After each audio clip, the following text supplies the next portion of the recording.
भारतीय फुटबॉल के लिए 8 जुलाई 2026 एक ऐतिहासिक दिन बन गया है। दिल्ली में हुई एक प्रेस कॉन्फ्रेंस में शामिल हुए एआईएफएफ और आईएसएल के कमेटी मेंबर। एआईएफएफ के तरफ से थे deputy general secretary of AIFF M Satyanarayana और उनके साथ था अक्षय रडोगी। आईएसएल के तरफ से रिप्रेजेंटेटिव किया 3 क्लब ने, एफसी गोवा के CEO Ravi Pushkar, North East United FC के सीईओ मंदार तम्हाने और स्पोर्टिंग क्लब दिल्ली एफसी के सीईओ ध्रुव सूड ने।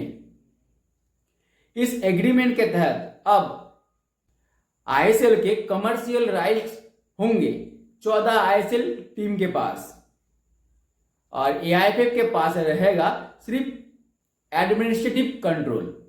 यानी साफ शब्दों में कहे तो पहले आईएसएल एआईएफएफ चलाती थी और अब क्लब खुद से चलाएंगे।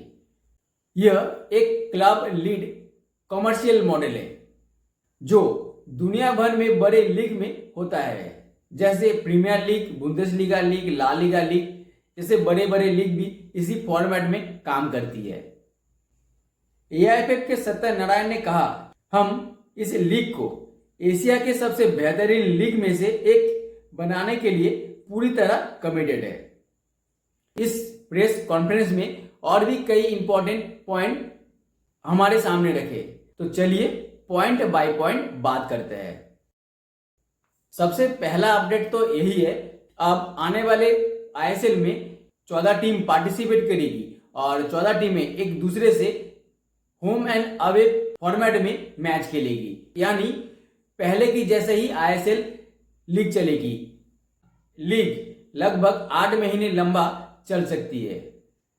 दूसरा पॉइंट, ओएसआई और ओवरसीज खिलाड़ियों को लेकर हमारे सामने सोशल मीडिया पर कई सवाल घूम रहे थे। क्या ओएसआई खिलाड़ियों को खिलाना आईएसएल क्लब के लिए मैंडेटरी होगा? क्या 6 फॉरेन खिलाड़ियों में एक खिलाड़ी रखना मैंडेटरी है?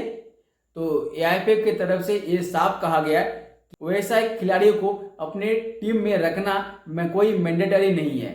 चूंकि आईएसएल शुरू होने में अब ज़्यादा देरी नहीं है, तो ये पॉसिबल नहीं है कि हर टीम को अपने मन चाहिए ओएसआई खिलाड़ी मिल जाए इतने कम समय में।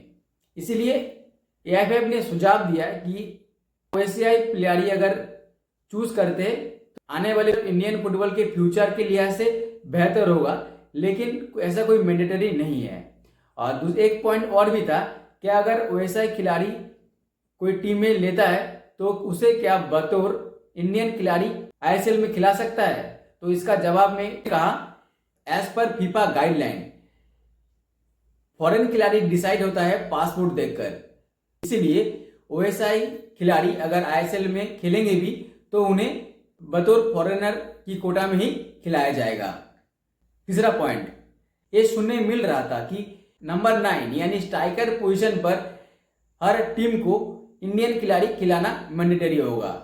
इसका भी जवाब देते हुए एम सत्यनारायण ने कहा, ऐसा नियम कोई मैंडेटरी नहीं है, लेकिन हाँ, नेशनल टीम के फायदे के लिए क्लब को इंडियन स्ट्राइकर डेवलप कराने की सिफारिश जरूर की गई।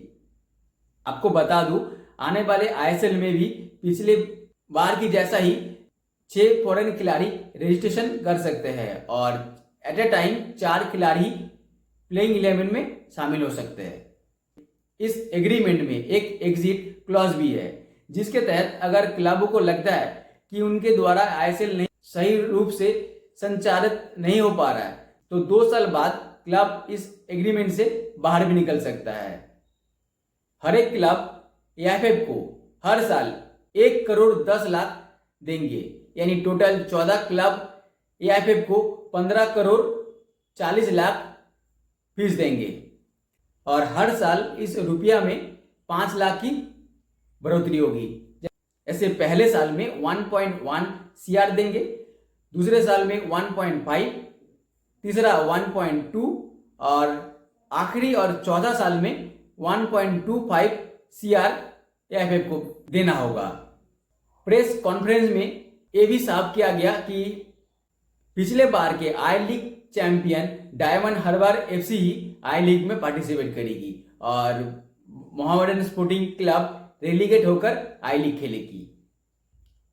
इस बार आईएसएल कौन से चैनल में देखेंगे ये जानने के लिए हमें और कुछ दिन इंतजार करना होगा।